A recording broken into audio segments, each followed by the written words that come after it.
the match that changed everything.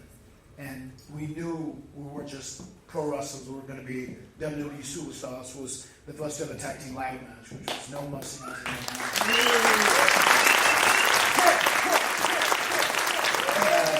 I was one big kid.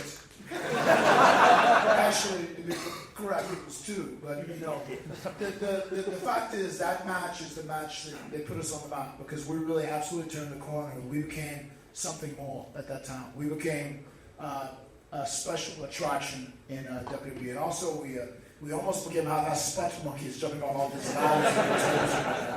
I was sick for a long time. But before you did that match at the Terry Invitational Tournament, the TIT, it's still hard for you to get over that.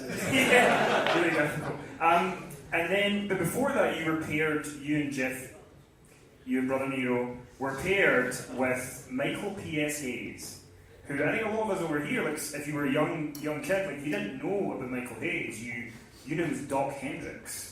And then he changes it to Michael Hayes, and he's got a cane, and he's walking about in cargo pants, all that sort of stuff. What was it like being paired with Michael Hayes, and what was his influence like on the Hardy Boys? Oh, I think he was the start of the downfall of the Hardy Boys.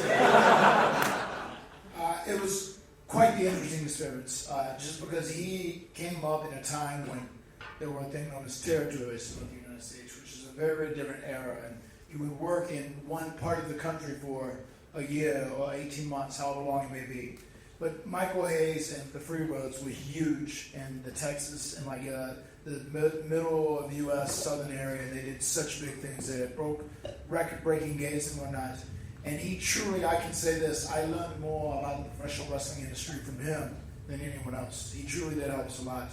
But also, afterwards, he had a very old school mentality. He's like, all right, now you two little son of bitches, now that I'm going to help you, you're going to work with me, you're going to ride with me, just like me and the Freebirds did, Terry and Buddy. We're going to hit the car, all three of us. We stay together, we ride together, we eat together, we do everything together like a family. That's how we learned.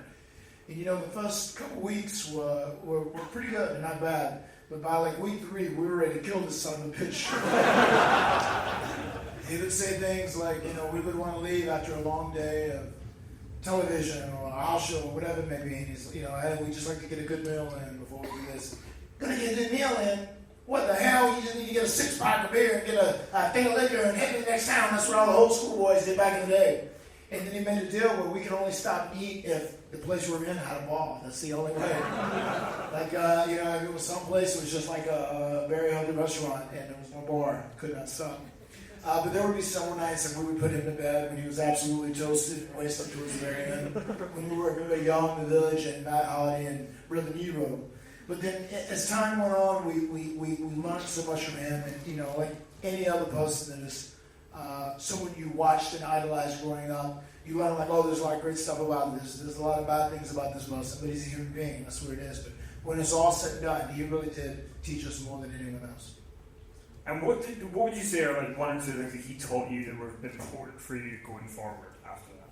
The most important thing that he taught me personally, I don't know if Jeff picked up on this, he's much slower than I am. He's really good at doing flips, the dumb spot monkey, man. A little slow sometimes. It's just, in professional wrestling, the biggest, most important thing about being a performer in the ring is that when fans watch you, they have to really believe, that you can kick their ass. And like just the physicality, it's like it doesn't make a difference if you do a million great looking flips and you do all these cool moves. If people don't believe you can fight, if they don't believe you're physical, then it's going to be an issue. Like because that's actually how they believe you. And it's almost like less is more, simpler the better. And like I started incorporating a lot more of that. Sometimes it worked against me in some ways because Jeff was the one that always did the flashy stuff. And sometimes that overshadowed the things I was doing when I was a little bit more of a solid worker. And I always made sure that I was rough and tough and physically, and I was okay as far as being able to fight and scrap. So I was able to incorporate that more and actually make people believe you were a lot more legitimate. And that's a very important thing in this professional wrestling industry. And you then obviously had the ladder match that you talked about, and then entered the TLCs. I just wondered from the perspective of working in WWF and Vince McMahon there and some older guys. What was their reaction to doing TLC and those kind of matches? Were they for it? Did they have to be kind of talked into like you guys do it? And what was the kind of reaction within the company when you guys really started going for it? Yeah, it's a very interesting question. I know whenever we did the first tag team ladder match, some of the guys who were in absolute wonderful spots, like for instance, Stone Cold Steve Austin. He was one of the first person, the rattlesnake from Texas. He was one of the very first people that came out and said, you know, hell yeah, kid, congratulations, you guys kicked ass. You know, he said, nobody's going to top that tonight, you guys stole the show. You know, but obviously he was a top guy, the top draw. But there were a lot of other guys that were like, oh, you know, these guys are doing so much, they're going to kill it off on match. And there was a little bit of,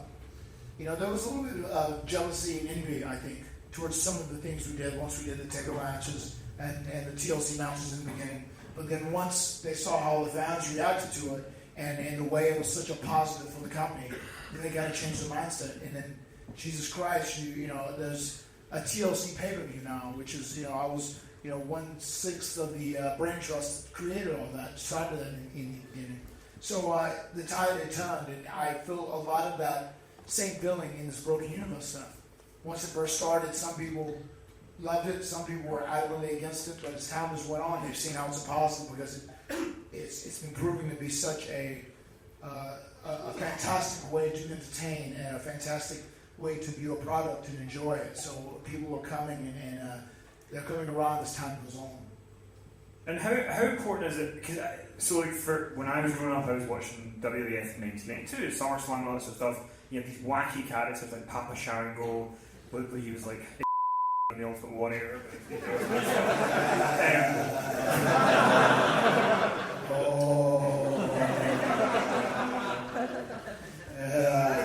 That makes me think about, don't you? It makes me think very vividly about sinking my teeth into Mick Mahan. Because the first chance I do get to do that, I will.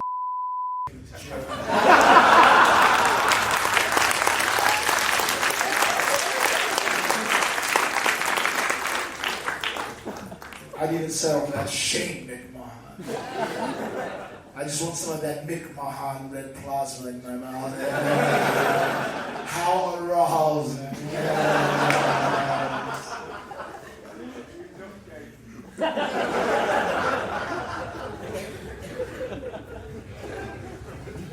So,